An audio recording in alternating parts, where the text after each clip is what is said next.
estamos a serviço, então o que o senhor achar adequado e razoável, tanto no fornecimento de informações, mas como também nesse planejamento, na coordenação, temos já um modo operante, uma estrutura que é plug and play. Se o senhor quiser usar, já está pronta para rodar para esse tipo de mapeamento de estruturação de projeto. Então, por favor, sinta-se bem à vontade de usar integralmente aqui na coordenação desse projeto, caso o senhor entenda adequado. Tá? Tiago.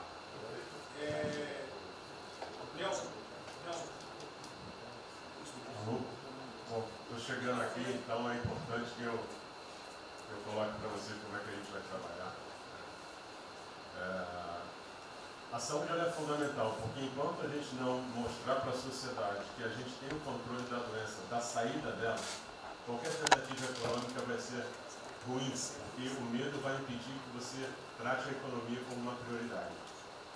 Então, controlar a doença hoje é fundamental. E controlar a doença não significa que a gente vai curar a doença em uma semana, mas que a gente não é um barco à deriva e que a gente tem uma estratégia para trabalhar essa doença. Então, são 3 coisas que a gente vai trabalhar. Primeiro, a informação, para entender o que é a doença, qual é a evolução dela, como é que está a infraestrutura para cuidar da doença. Porque um dos grandes problemas que a gente tem hoje, se a gente olhar o Brasil hoje, ele é um dos melhores países em número em relação à mortalidade.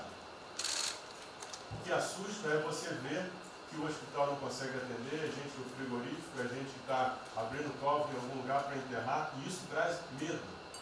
E o medo impede que qualquer outra atividade tenha sucesso. Porque enquanto isso não for sanado, o restante vai ter muito pouca chance de ser comprado pela sociedade. A segunda coisa é estruturar a operação de cuidado. Então a gente vai investir em logística, vai investir na parte de compra e tentar melhorar o processo. Por quê? Porque se eu tiver os hospitais funcionando, eu vou ter os pacientes tratados, eu não tenho a sensação da crise, o medo melhora e o restante pode entrar. E a terceira coisa é a gente deixar claro um programa de saída do isolamento e do distanciamento. Não é que vai sair amanhã, mas a gente tem que ter um planejamento. Porque aí a gente realmente mostra que a situação está na nossa mão. Pode ser que demore um pouco, mas a gente está controlando esse processo, que a gente não está sendo um barco à deriva. Então, basicamente, eu queria falar para vocês, essa é a forma como a gente vai tratar, e a gente vai estar interagindo com todos os ministérios que forem necessários, para que isso aconteça da forma mais rápida possível. Basicamente é isso, é um prazer estar aqui com vocês. Ontem eu liguei para o diretor-geral da Polícia Rodoviária Federal. Chegou ao meu conhecimento uma nota que era dele sobre o passamento de um patrulheiro. E ele enfatizou que era por 2019. Eu liguei para ele, por favor. O que mais? Ele era obeso, era isso, tinha comorbidades. Mas ali na nota dele só saiu Covid-19. Então, vamos alertar aquele direito do respectivo ministério, pode botar Covid-19, mas bota também, fibrose, um montão de coisa, não pensa nesse negócio, tem um montão de coisa lá. Para exatamente não levar um medo à população. A gente olha, morreu um sargento do exército, por exemplo. A princípio é um cara que está bem de saúde, né? Um policial federal, né? Seja lá o que for. E isso daí não pode acontecer. Então, pede esse cuidado dos colegas, tá? Aquele direito do respectivo ministério, que tem alguém encarregado disso, né? Tomar esse devido cuidado para não levar mais medo ainda para a população. Você perguntou em relação a quanto tempo levaria para mostrar o plano ou alguma coisa? Eu acredito que... Plano de transição. Não, nós já conversamos hoje. Não, nós já conversamos hoje sobre isso. O COP está montando junto com a saúde. Tá? Eu não posso dizer... A gente está trazendo recurso para poder acelerar esse processo, porque na verdade a gente está correndo muito tempo. Enquanto a gente não conseguir controlar a percepção que a gente hoje tem condição de cuidar das pessoas, vai ser difícil. E o problema da doença é que você pega um sistema, se você falar em eficiência, os hospitais têm que ser eficientes. Então quando você fala em eficiência, você vai quase no limite do cuidado. Você não tem suor, você não tem gordura. Quando você pega uma doença que chega, que é muita gente ao mesmo tempo, você não consegue ter agilidade para preparar o sistema para cuidar dela. E a gente tem um problema adicional que a gente tem que tomar cuidado, que é o seguinte: quando você tem os hospitais com pouca, você tem muita gente falando de Covid, os hospitais estão diminuindo muito o atendimento, o que significa que eles vão ter problema financeiro.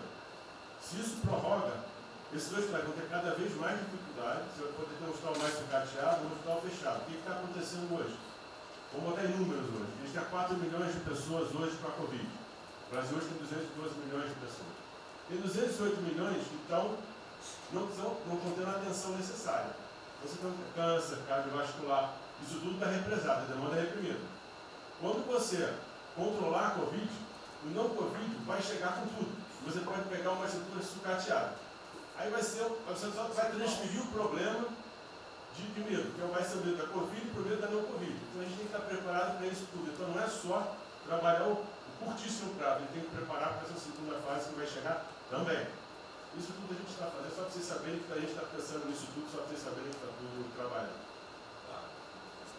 Como o ministro Tarcísio, eu pediria às senhores que fossem bem breves. Não, já não tem jeito.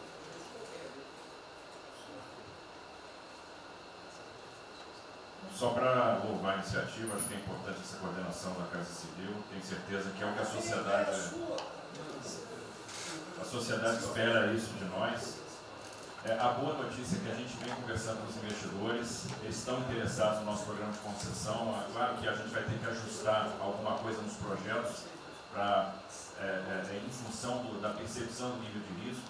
E a gente vai fazer isso calibrando taxa de retorno, monitorando melhor agora a questão da demanda, reestimando a demanda nos projetos, mas a gente tem certeza que os projetos vão sair.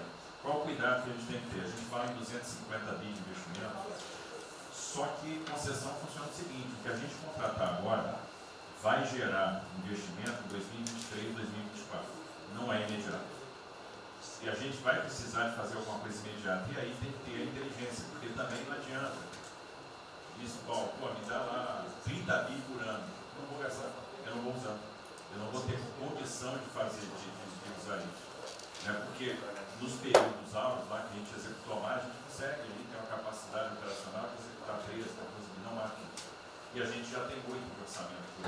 Então, no final das contas, a gente fazendo as contas e vendo o que nós já temos de projeto pronto, o que é necessário, que agrega valor imediato. É um princípio Maranhão lá que leva a safra para o Porto de Itaqui, que se acabou. Ali eu posso fazer uma intervenção imediata. E do que a gente vai falar? Estou falando de pegar os 8 que a gente tem e agregar mais 3, mais 4, é essa conta. Eu acho que isso é realmente necessário para gerar emprego, para dar a resposta que a sociedade está querendo e conjugando isso com o investimento privado. As duas coisas têm que andar juntas, E aí nós vamos dar um bom retorno. A gente está vendo aí o esforço que o BNDES está fazendo, a gente está fazendo um trabalho magnífico, trazendo o banco, trazendo o privado, o sindicato de bancos, para assumir uma responsabilidade que é deles também.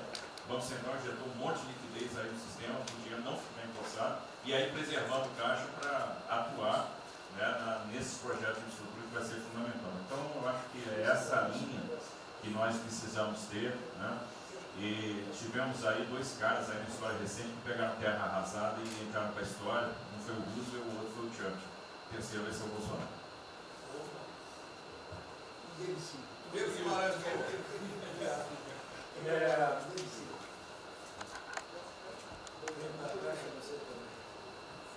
Peço aos senhores que sejam breves. São só 5 pontos muito rápidos.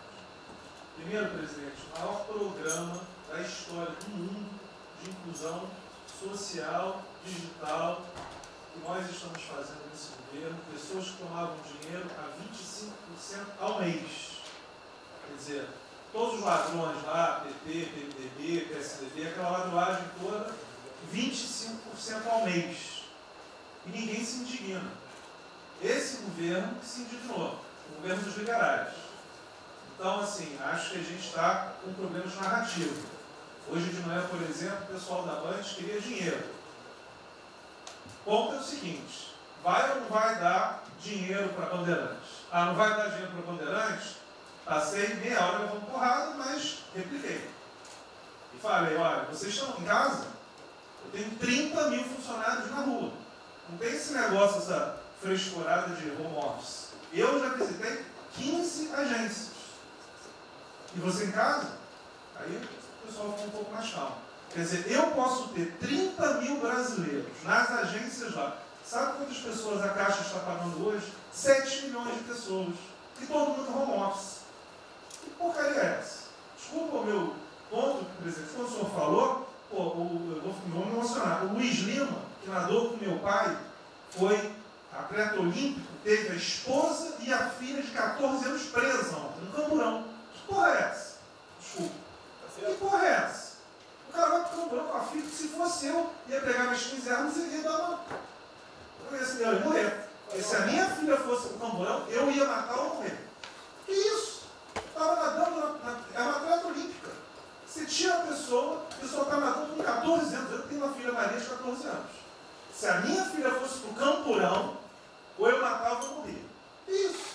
E a esposa do Luiz Lima nem usou o fato de ser esposa do deputado federal. Mas assim, foi calado, saiu é aquele governador roubando para direito, está tudo quanto é lado. Então o governador rouba, aí ele sai prendendo todo mundo e fica tudo isso por isso mesmo. Aí a gente faz o maior programa da história da humanidade, de inclusão de pessoas que recebiam 25% ao mês, cobrado.